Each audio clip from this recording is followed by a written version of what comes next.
Guys, I'm revisiting AC in a rooftop tent. The rooftop tent was on my truck. I'll show you how I am now making do with what we got on the trailer. Well, when we're boondocking, no, there's no AC. You can run batteries and solar, but not gonna run the AC. And even the units that are marketed towards camping, I believe they would only go about 4 to 6 hours, and that's on a pretty hefty type battery. I'm talking strictly when you're going to a place that has electricity. So originally I had the rooftop tent on this rack, and I would put a little section up here on the back of the toolbox to go into the rooftop tent, and it was this thing that I made.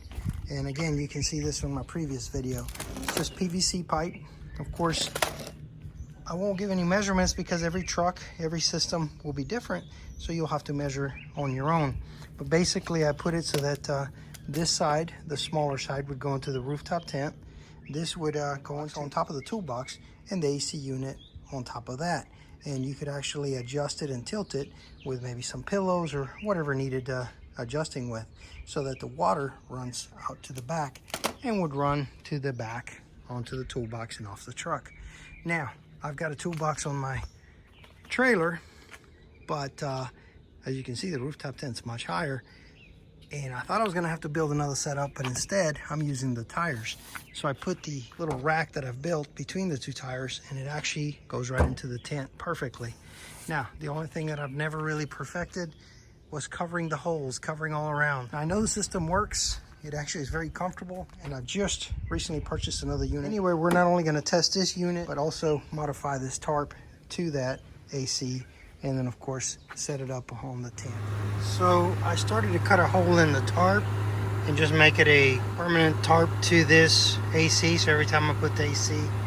But I found if you just fold it, tuck it around the edges, I tucked it underneath, actually pretty much seals everything. In the past I was using the cover to the rooftop tent, and it's thicker and better, but it was hard to keep up because it would slide down because of the weight.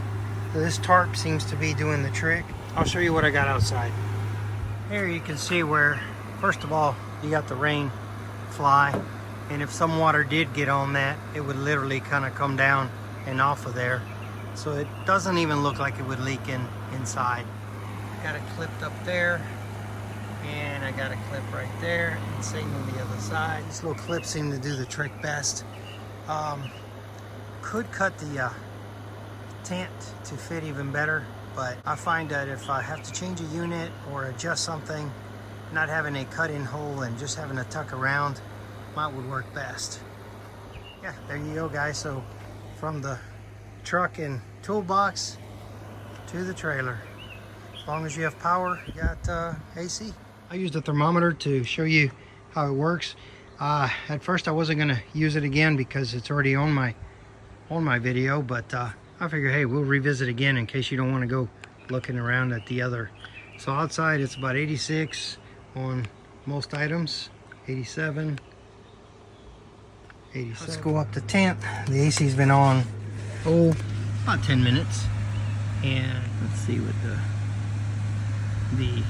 mattress is showing 68, and the humidity in here feels a lot lower. Of course, if I do the walls there to the outside, they're going to a little warmer. So not bad.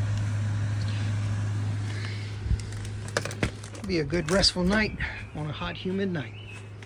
Again, you gotta have power, but yeah, you can be comfortable in the summertime. As long as your tent has good, thick material, it'll do this. This is polycotton type tent. The other thing you'll find is there will be no condensation on the inside, condensate on the outside. So you will have to give it time to dry on the outside, but heck, that could be from dew as well. Now, as far as heat, if you check out some of my other videos, I do have a heater that I use, a diesel heater. And with that, I never get any condensation. Unlike propane, it doesn't promote that. So it actually dries the tent out. So anyway, hopefully this was helpful. We'll catch y'all on the next one.